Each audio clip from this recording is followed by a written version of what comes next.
Hello friends, मैं प्रभात कुमार यादव आपके अपने यूट्यूब चैनल प्रभात यादव CITS में स्वागत करता हूं। फ्रेंड्स, आज हम लोग जनरेटर के कुछ क्वेश्चन सॉल्व करेंगे MCQ। तो आइए दोस्तों, हम लोग देखते हैं इम्पॉर्टेंट MCQ। तो फ्रेंड्स, हमारा पहला क्वेश्चन कह रहा है what is the name of the part marked as X in DC generator. तो फ्रेंड्स कह रहा है DC जनरेटर में X के रूप में चिन्हित भाग का नाम क्या है। दोस्तों, जो ये X के रूप में चिन्हित भाग है, इसका नाम क्या है। तो फ्रेंड्स आइए हम लोग देखते हैं। पहला इसमें ऑप्शंस दिया गया है। इसमें X के रूप में हमें चिन्हित भाग को देखना है। तो फ्रेंड्स इसमें जो ऑप्शंस दिए गए हैं, तो देखिए पहला दिया है आर्मेचर कोर, दूसरा दिया है ब्रश, तीसरा कम्यूटेटर रेजर और 4 नंबर दिया है इसमें डी ऑप्शन कम्यूटेटर खंड। तो फ्रेंड्स जो ये X के रूप में है, इसे हम कम्यूटेटर रेजर बोलते हैं। क्या बोलते हैं दोस्तों?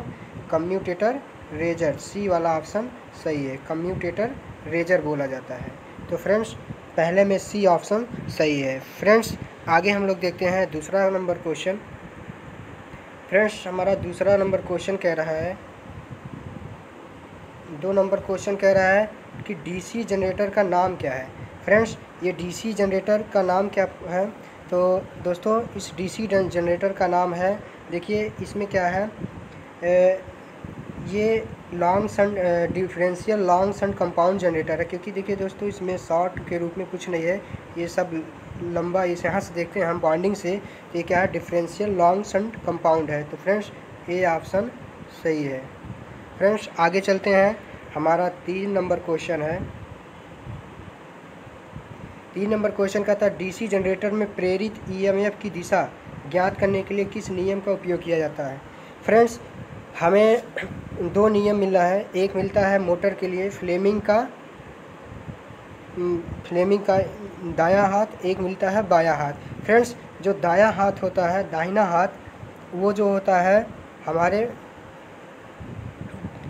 दायां हाथ हमारे मोटर के लिए लगाया जाता है, और जो बायां हाथ होता है वो दायां हाथ जो दायां हाथ होता है वो जनरेटर के लिए लगाया जाता है, और बायां हाथ जो होता है मोटर के लिए। फ्रेंड्स दायां हाथ जो होता है जनरेटर के लिए लगाया जाता है, और वह EMF की दिशा ज्ञात करता है। और मोटर जो है, जो मोटर होता है उसकी गति ज्ञात करने के लिए हम बाएं हाथ का प्रयोग करते हैं। तो हमें यहाँ पूछ रहा है EMF की दिशा ज्ञात करने के लिए। तो दोस्तों ये जो है फ्लेमिंग के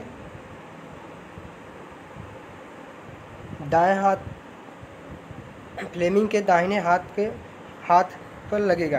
तो फ्रेंड्स ये देखिए यहाँ दिया है, पहला ऑप्शंस दिया गया है कार्क स्क्रू नियम, दाहिने हाथ का हथेली नियम, फ्लेमिंग का बाएं हाथ नियम। तो हमने बताया दोस्तों फ्लेमिंग का जो बाएं हाथ नियम है तो मोटर पर लागू होता है, और जनरेटर पर दायां हाथ होता है। तो फ्रेंड्स इसका ऑप्शंस देखते हैं, यहाँ है। तो डी नंबर ऑप्शन सही है कि फ्लेमिंग के दाहिने हाथ, ये क्या है, जनरेटर पर लागू होता है EMF ज्ञात करने के लिए। फ्रेंड्स आगे क्वेश्चन देखते हैं 4 नंबर।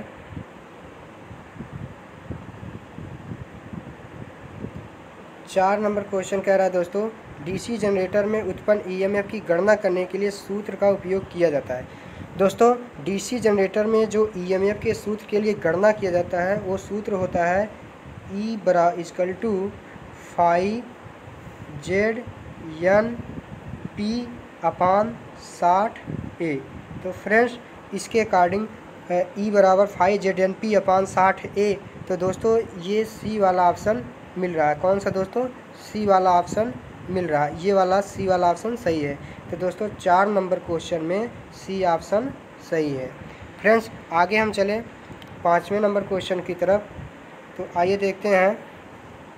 हमारा 5 नंबर क्वेश्चन कह रहा है EMF की गणना करने का सूत्र एक DC मोटर क्या है? एक DC मोटर।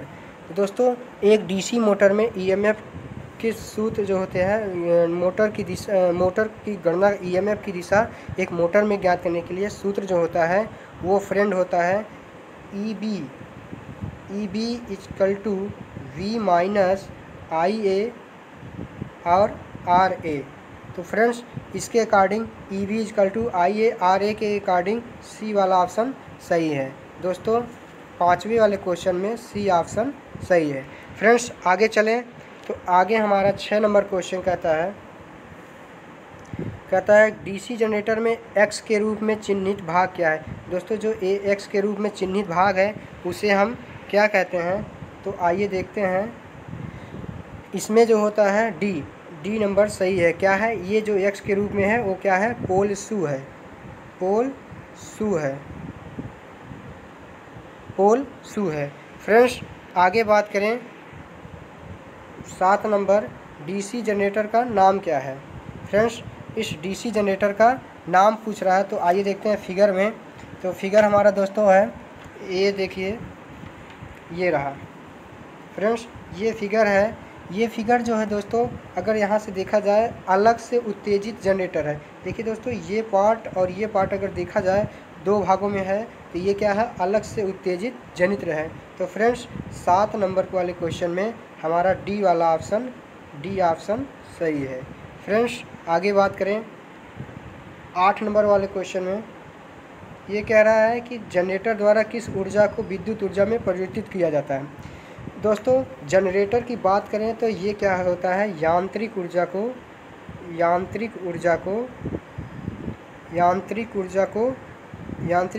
विद्युत ऊर्जा में परिवर्तित करता है। किसको, यांत्रिक ऊर्जा को विद्युत ऊर्जा में परिवर्तित करता है।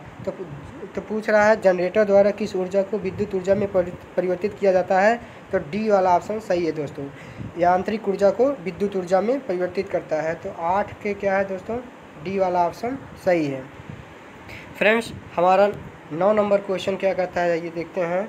हमारा 9 नंबर क्वेश्चन कहता है डीसी जनरेटर फील्ड का नाम क्या है।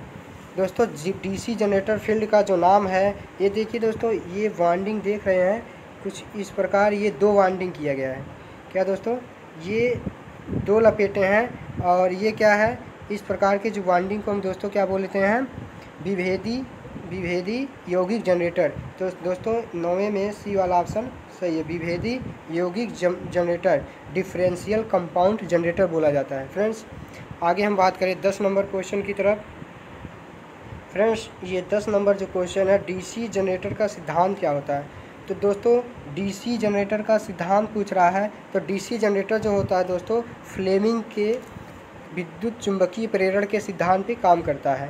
फ्लेमिंग के विद्युत चुंबकीय प्रेरण के सिद्धांत पे काम करता है। तो यहाँ पहला ऑप्शन क्रूक नियम और फ्लेमिंग के बाएं हाथ का नियम, तो ये दोनों नहीं है दोस्तों, आगे देखते हैं हम।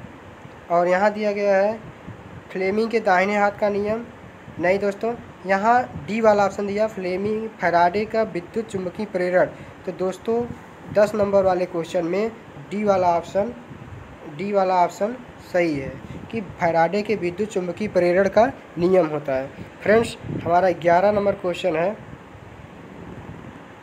कह रहा है गतिशील रूप से प्रेरित ईएमएफ के लिए सूत्र क्या है। गतिशील रूप से प्रेरित ईएमएफ के लिए जो सूत्र होता है फ्रेंड्स, वो होता है वी साइन थीटा। तो दोस्तों साइन थीटा, तो दोस्तों ये सी वाला ऑप्शन सही है, वी साइन थीटा। तो दोस्तों जो गतिशील प्रेरित ईएमएफ के लिए सूत्र होता है वो ये है वी साइन थीटा। तो फ्रेंड्स 11 में सी वाला ऑप्शन सही है। फ्रेंड्स अगर हम यहाँ बात करें 12 नंबर की, तो यहाँ 12 नंबर कह रहा है चुंबकीय क्षेत्र की दिशा ज्ञात करने के लिए किस नियम का उपयोग किया जाता है। फ्रेंड्स ये जो चुंबकीय क्षेत्र की दिशा को ज्ञात करने के लिए अभी हमने बताया था कि फ्लेमिंग के दाहिने हाथ के नियम का प्रयोग किया जाता है। ईएमएफ की दिशा हम ज्ञात करते हैं दाहिने हाथ के नियम से। फ्रेंड्स आगे चले तो हमारा 13 नंबर क्वेश्चन कह रहा है दोस्तों, तो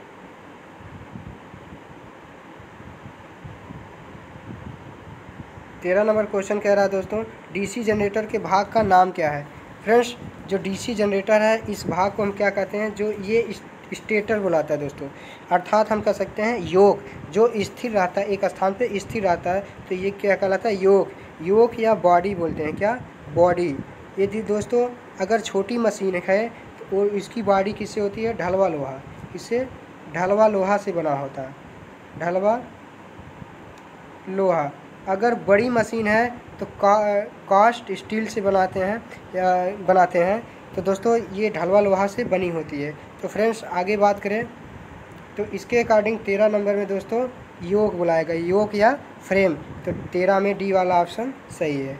फ्रेंड्स चलें हम अपने 14 नंबर क्वेश्चन की तरफ। तो 14 नंबर क्वेश्चन का था 4 पोल डीसी जनरेटर में डुप्लेक्स लैप वाइंडिंग में कितने समांतर रास्ते होते हैं। फ्रेंड्स अगर यहाँ सिंप्लेक्स की बात करें तो 4 पोल हैं और लैप वाइंडिंग पूछ रहा है। ये हम जानते हैं एल बराबर लैप वाइंडिंग में ए बराबर होता है पी, जितने पोल होंगे उतने समांतर पथ होंगे। लेकिन दोस्तों अगर किस में होंगे, जब सिंप्लेक्स कहलाएगा। अगर डुप्लेक्स की बात करता है तो इस पोल का क्या हो जाएगा, दुगना। तो मतलब 4 पोल कह रहा है तो 8 हो जाएगा। तो 14 नंबर में सी ऑप्शन सही है। फ्रेंड्स आगे चलते हैं 15 नंबर में। 15 नंबर क्वेश्चन कहता है कि डीसी जनरेटर के भाग का नाम बताइए। दोस्तों ये जो डीसी जनरेटर का जो भाग है ये आर्मेचर कोर का लेमिनेशन है। तो दोस्तों डी वाला ऑप्शन सही है। फ्रेंड्स आगे हम बात करें 16 नंबर पे। तो हमारा इस 16 नंबर क्वेश्चन कहता है कि डीसी जनरेटर में इंटरपोल कैसे जुड़े होते हैं।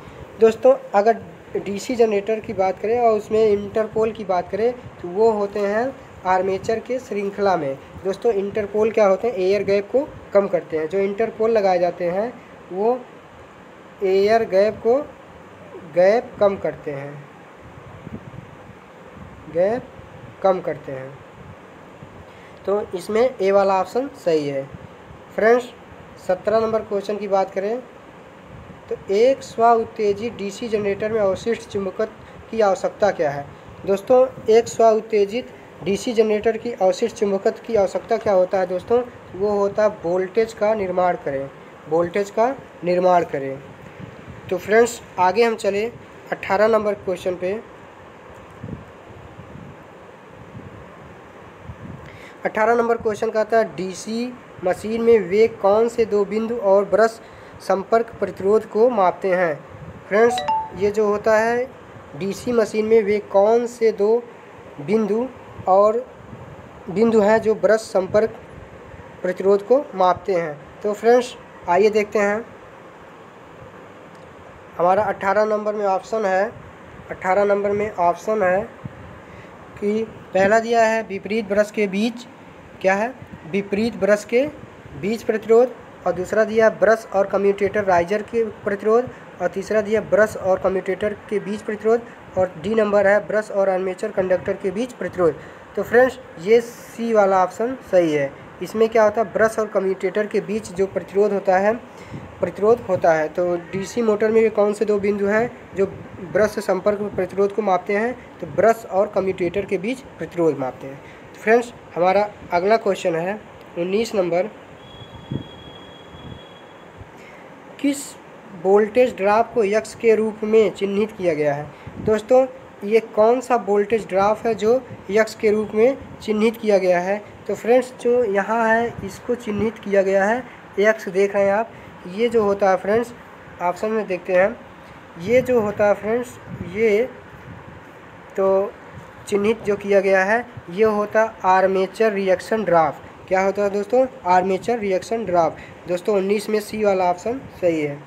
फ्रेंड्स हम 20 नंबर पे चलते हैं। तो 20 नंबर का कंपाउंड जनरेटर का नाम क्या है यदि शंट फील्ड आर्मेचर के साथ समांतर में जुड़ा हुआ है। दोस्तों कंपाउंड जनरेटर का नाम क्या है यदि शंट फील्ड आर्मेचर के साथ समांतर में जुड़ा हुआ है, तो वो होता है डी नंबर लघु शंट यौगिक। क्या है, लघु शंट यौगिक। फ्रेंड्स चलते हैं हम 21 नंबर पे। क्या एक डीसी जनरेटर के आर्मेचर कोर पटलित हैं। दोस्तों जो डीसी जनरेटर के आर्मेचर कोर होते हैं उसे पूछ रहा है कि पटलित का मतलब होता है लिमिनेशन। क्या होता है दोस्तों, पटलित का मतलब होता है लिमिनेशन, लिमिनेशन।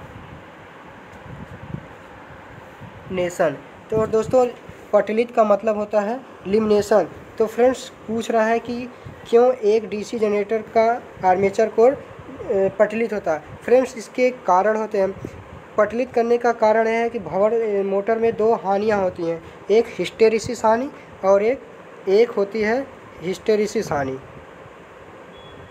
हिस्टेरिसिस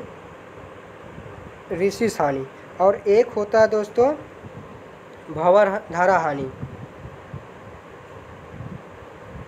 भंवर धारा हानि। तो दोस्तों लिमिनेशन करने से भंवर धारा हानि को कम किया जाता है। तो दोस्तों जो हम लिमिनेशन करते हैं वो क्यों किया जाता है? भंवर धारा हानि को कम करने के लिए। तो दोस्तों डी वाला ऑप्शन सही है।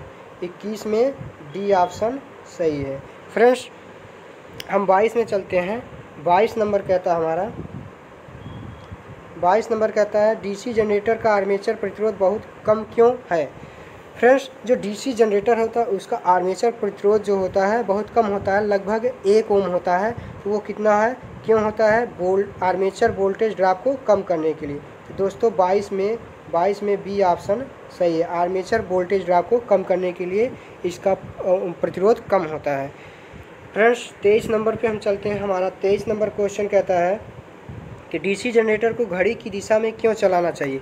फ्रेंड्स जो डीसी जनरेटर है उसको घड़ी की दिशा में क्यों चलाना चाहिए? फ्रेंड्स घड़ी की दिशा में चलाने का मेन कारण होता है अवशिष्ट चुंबक की रक्षा करना। क्या? अवशिष्ट चुंबक की रक्षा करना। तो फ्रेंड्स इसमें बी वाला ऑप्शन सही है। 23 में बी ऑप्शन सही है, अवशिष्ट चुंबकत्व की रक्षा करना।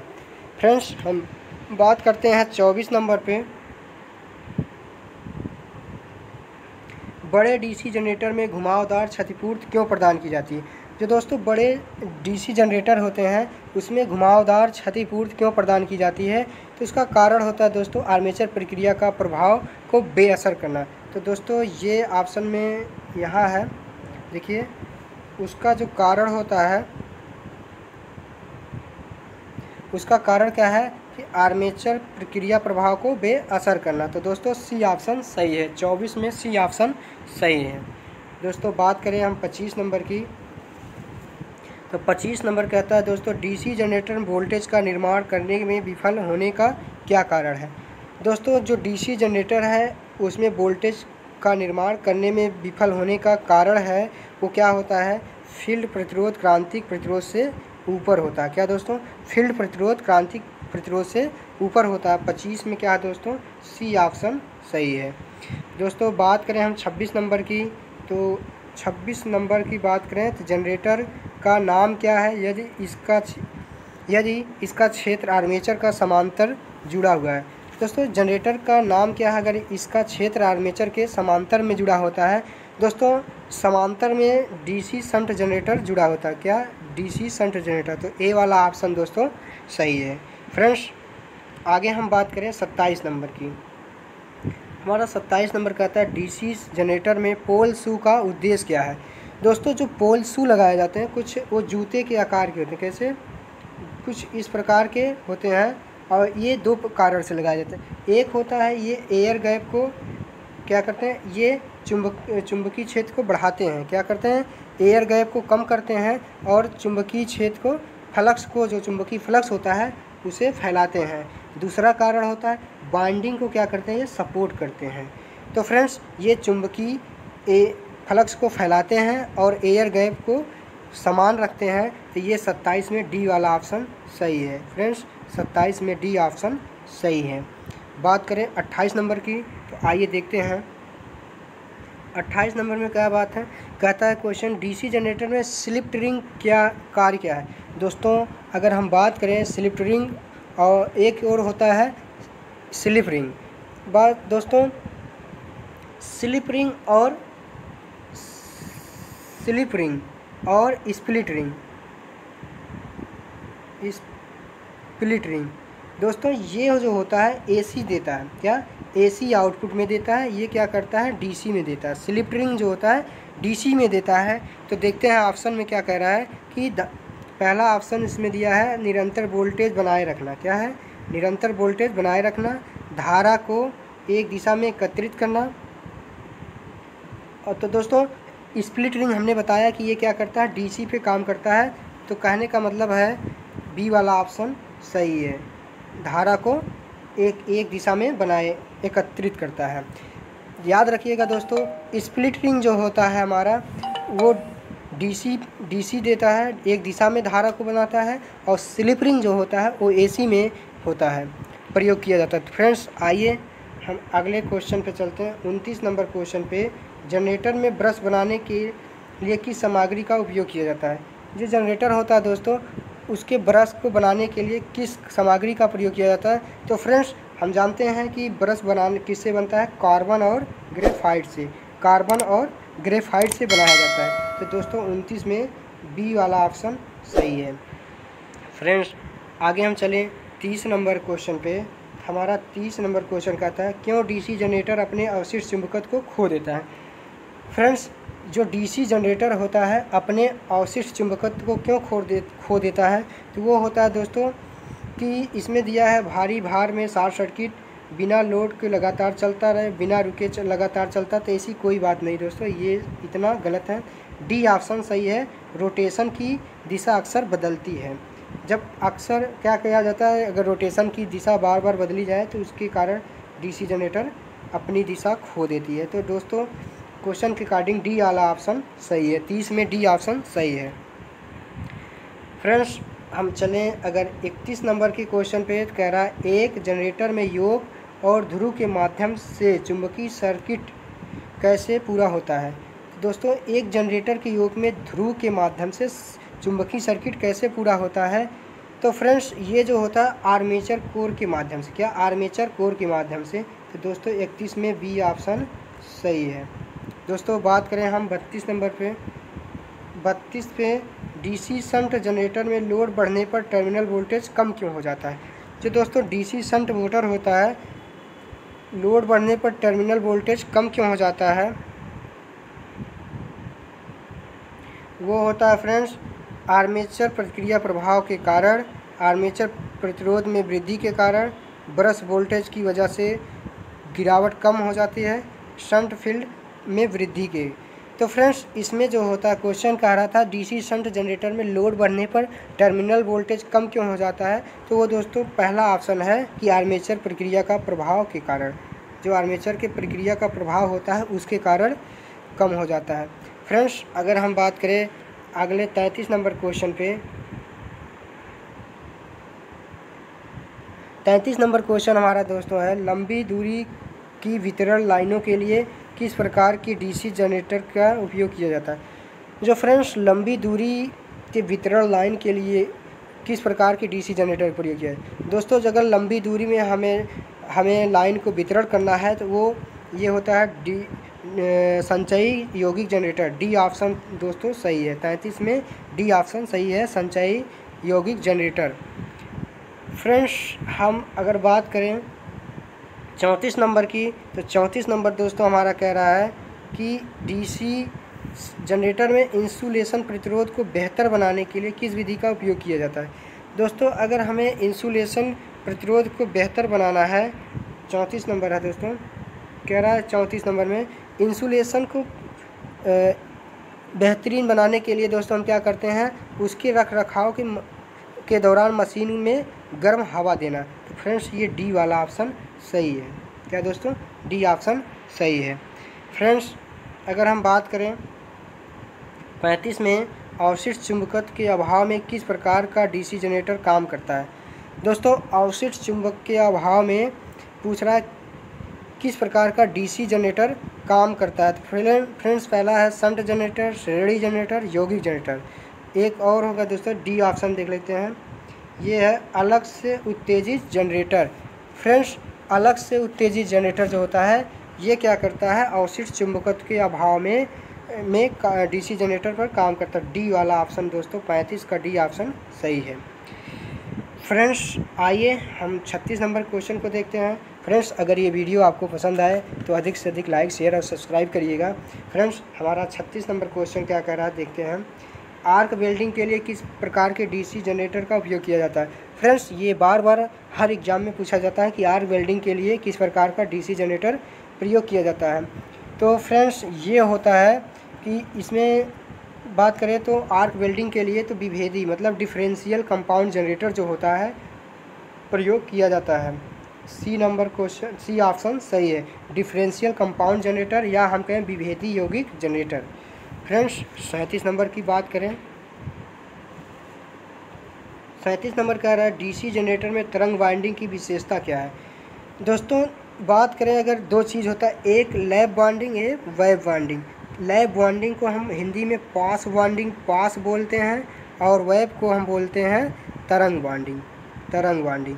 दोस्तों लैप में क्या होता है, समांतर पथों की संख्या पोलों की संख्या के बराबर होता है, और तरंग में समांतर पथों की संख्या जो होती है 2 होती है, हमेशा 2 होती है। समांतर पथों की संख्या बराबर 2 होता है, ये हमेशा प्रयोग किया जाता है। तो फ्रेंड्स इसमें कह रहा है तरंग बॉन्डिंग की विशेषता क्या है। तो फ्रेंड्स तरंग बॉन्डिंग की विशेषता के बारे में अगर बात करें तो तरंग में क्या होता है, इसमें कम धारा होती है, धारा कम का मान कम होता है, वोल्टेज क्या होता है, उच्च होता है। बात करें दोस्तों, अगर यहाँ से हम देख लेते हैं LAP, यहाँ से अगर बात करें तो एम्पियर की होता है, भूलेंगे नहीं दोस्तों, अगर याद एक बार हो गया। एक AP का मतलब हो गया एम्पियर, एम्पियर किसमें होता है, तो धारा। तो लैप में क्या होती है, धारा उच्च होती है, वोल्टेज निम्न होता है। लेकिन अगर वेव की बात करें, यहाँ क्या होता है, वेव की बात करें WAVE, तो दोस्तों VE का मतलब होगा वोल्टेज, मतलब वोल्टेज जो होता है उच्च होगा, धारा कम होगी। तो फ्रेंड्स यहाँ हमने क्या देखा, सी वाला ऑप्शन सही है, कम धारा उच्च वोल्टेज। दोस्तों आइए हम 38 नंबर की क्वेश्चन को देखते हैं। 38 नंबर क्वेश्चन का आता है DC जनरेटर में कम्यूटेटर संयोजन में प्रयुक्त प्रतिरोध का उद्देश्य क्या है। दोस्तों 38 नंबर में हमारा क्या करता है कि कह रहा है DC जनरेटर कम्यूटेटर संयोजन में प्रयुक्त प्रतिरोध तार का उद्देश्य पूछ रहा है। तो फ्रेंड्स इसमें नियत वोल्टेज बनाए रखें, शून्य स्थैतिक रूप से प्रेरित EMF, स्थैतिक रूप से प्रेरित EMF बढ़ाएं। फ्रेंड्स अगर हम बात करें आगे हमें दिया गया है डी ऑप्शन, धारा दिशा आसानी से पलटना। तो फ्रेंड्स डी वाला ऑप्शन सही है। फ्रेंड्स बात करें 39 नंबर का, DC जनरेटर में DC पोल शू का उपयोग किया जाता है। दोस्तों अगर 39 नंबर में बात करें DC जनरेटर में ठोस पोल शू का उपयोग किया जाता है, तो ये होता है दोस्तों डी नंबर ऑप्शन सही है, चुंबकीय पथ में रिलेक्टेंस को कम करना। चुंबकीय पथ में रिलेक्टेंस को कम करने के लिए DC जनरेटर में ठोस पोल शू का उपयोग किया जाता है। तो फ्रेंड्स 39 नंबर में डी वाला ऑप्शन सही है। फ्रेंड्स हमारा 40 नंबर क्वेश्चन है, आइए देखते हैं। 40 नंबर क्वेश्चन कहता है कि बड़ी क्षमता से DC जनरेटर योग बनाने के लिए किस धातु का उपयोग किया जाता है। जो दोस्तों अगर बड़ी क्षमता की मशीन है और उसकी योग बनाना है, हमने बताया था अगर छोटा मशीन है तो उसका योग ढलवा लोहा से बनाता है। किससे, ढलवा लोहा से। दोस्तों ढलवा लोहा। और बड़ी मशीन है दोस्तों तो रोल्ड स्टील से बनाया जाता है, रोल्ड स्टील से बनाया जाता है। 40 में डी। छोटी मशीन याद रखिएगा ढलवा लोहा से, ये छोटी मशीन के लिए होता है, ये डी वाला है बड़ी मशीन के लिए। तो फ्रेंड्स ये होते हैं। तो आगे चलें दोस्तों, 40 में डी ऑप्शन सही है। 41 में बात करें, DC जनरेटर में स्लिप रिंग का क्या कार्य। अभी ये आया था दोस्तों। ये क्या करता है, एक दिशा में आउटपुट प्रदान करता है, एक ही दिशा में, मतलब DC पे ये काम करता है, DC होता है दोस्तों, एक ही दिशा में आउटपुट बनाता है। डी ऑप्शन सही है फ्रेंड्स। बी वाला ऑप्शन 41 में दोस्तों, 41 में बी वाला ऑप्शन सही है। दोस्तों हम चले अगर 42 नंबर पे, हमारा 42 नंबर क्वेश्चन कहता है DC जनरेटर में किस प्रकार का वोल्टेज गतिशील रूप से प्रेरित होता है। फ्रेंड्स DC जनरेटर में किस प्रकार का वोल्टेज गतिशील रूप से प्रेरित होता है, तो वो होता है प्रत्यावर्ती। दोस्तों हमेशा DC कोई भी जनरेटर हो हमेशा प्रत्यावर्ती ही देता है, बाद में उसे हम कन्वर्ट करते हैं। फ्रेंड्स हमारा 43 नंबर है, यक्स के रूप में चिन्हित स्लॉट का उद्देश्य क्या है। फ्रेंड्स जो यक्स के रूप में चिन्हित स्लॉट है वो ए वाला ऑप्शन सही है, कुंजी तरीका ठीक करने के लिए प्रयोग किया जाता है। तो फ्रेंड्स ए ऑप्शन सही है। दोस्तों हमारा 44 नंबर क्वेश्चन है, आइए देखते हैं। 44 नंबर कह रहा है DC जनरेटर में फील्ड कॉइल का उद्देश्य क्या है। फ्रेंड्स जो फील्ड कॉइल है उसका उद्देश्य क्या होता है, तो वो होता है कुंडली फ्लक्स के निर्माण करने के लिए ध्रुवों को चुंबकित करना। फ्रेंड्स सी वाला ऑप्शन 44 में सी ऑप्शन सही है। फ्रेंड्स 45 नंबर का क्वेश्चन है, बड़े डीसी जनरेटर मशीनों के पोल कोर बनाने के लिए किस धातु का उपयोग किया जाता है। दोस्तों जो बड़े डीसी जनरेटर होते हैं उनके पोल कोर को बनाने के लिए हम लोग किसका उपयोग करते हैं, ढलवा इस्पात का, ढलवा इस्पात का। तो दोस्तों 45 में सी ऑप्शन सही है। फ्रेंड्स आइए हम देखते हैं हमारा 46 नंबर क्वेश्चन क्या कर रहा है, तो ये है दोस्तों, क्यों पोल कोर स्टैपिंग डीसी जनरेटर में पटलित करते हैं। दोस्तों ये जो होता है, जो डीसी जनरेटर में पोल कोर को पटलित करने का मतलब होता है लिमिनेशन। तो लिमिनेशन क्यों किया जाता है दोस्तों, वो होता है भंवर धारा हानि को कम करने के लिए। इस क्वेश्चन को एक बार हम लोग देख चुके हैं। फ्रेंड्स हमारा 47 नंबर क्वेश्चन है, इलेक्ट्रोप्लेटिंग प्रक्रिया के लिए किस प्रकार के डीसी जनरेटर का प्रयोग किया जाता है। दोस्तों इलेक्ट्रोप्लेटिंग में क्या किया जाता है दोस्तों, डीसी शंट जनरेटर का प्रयोग किया जाता है। बात करें अगर श्रेणी जनरेटर का, ये होता है बूस्टर के रूप में प्रयोग किया जाता है। किसके, बूस्टर के रूप में। अभी डिफरेंशियल के बारे में हम लोग देख चुके हैं, आर्क वेल्डिंग में प्रयोग किया जाता है, डिफरेंशियल आर्क वेल्डिंग में। तो फ्रेंड्स इस 47 नंबर के क्वेश्चन का ऑप्शन जो है ए ऑप्शन सही है, शंट जनरेटर। फ्रेंड्स हमारा 48 नंबर क्वेश्चन है, 48 नंबर है, डीसी जनरेटर में कंपेंसेटिंग वाइंडिंग का उद्देश्य क्या होता है। दोस्तों डीसी जनरेटर में कंपेंसेटिंग वाइंडिंग का उपयोग होता है, सी नंबर सही है, बी चुंबकीकरण प्रभाव को बेअसर कर देता है। तो सी वाला ऑप्शन दोस्तों 48 में सी ऑप्शन सही है। फ्रेंड्स 49 नंबर क्वेश्चन हमारा है, 49 number question, DC shunt field प्रतिरोध क्रांतिक प्रतिरोध का मान से ऊपर है तो क्यों प्रभाव पड़ता है डीसी शंट जनरेटर। तो फ्रेंड्स 49 नंबर क्वेश्चन हमारा कह रहा है कि डीसी शंट फील्ड प्रतिरोध क्रांतिक प्रतिरोध का मान से ऊपर है तो क्या प्रभाव पड़ता है डीसी शंट जनरेटर में। पहला ऑप्शन है आउटपुट वोल्टेज पल्स सेटिंग, पहला ऑप्शन है आउटपुट वोल्टेज पल्स सेटिंग। और इसमें आगे दोस्तों ऑप्शन है हमारे 49 नंबर क्वेश्चन में आगे है, आउटपुट वोल्टेज सामान्य रूप से है, जनरेटर वोल्टेज समान रूप से विफल, जनरेटर सामान्य रूप से वोल्टेज बनाता है। तो फ्रेंड्स ये सी वाला ऑप्शन सही है, 49 में दोस्तों सी वाला ऑप्शन सही है। फ्रेंड्स 50 नंबर हम देखते हैं। फ्रेंड्स अगर ये वीडियो आपको पसंद आए तो लाइक शेयर और सब्सक्राइब करिएगा, अधिक से अधिक लाइक शेयर और सब्सक्राइब करिए। फ्रेंड्स इस वीडियो को बनाने के लिए बहुत मेहनत करनी पड़ती है, तो फ्रेंड्स आप लोग इस वीडियो को अधिक से अधिक शेयर करिए। फ्रेंड्स आगे क्वेश्चन हमारा 50 नंबर है, डीसी जनरेटर में आर्मेचर प्रक्रिया का प्रभाव क्या है। दोस्तों डीसी जनरेटर में आर्मेचर प्रक्रिया का जो प्रभाव होता है वो क्या होता है, आउटपुट वोल्टेज कम हो जाता है। बी वाला ऑप्शन सही है, 50 में बी ऑप्शन सही है, आउटपुट वोल्टेज कम हो जाता है। 51 नंबर सवाल पे बात करें दोस्तों, आगे हम दोस्तों कल सॉल्व करेंगे। तो ये हमारा 50 नंबर क्वेश्चन था।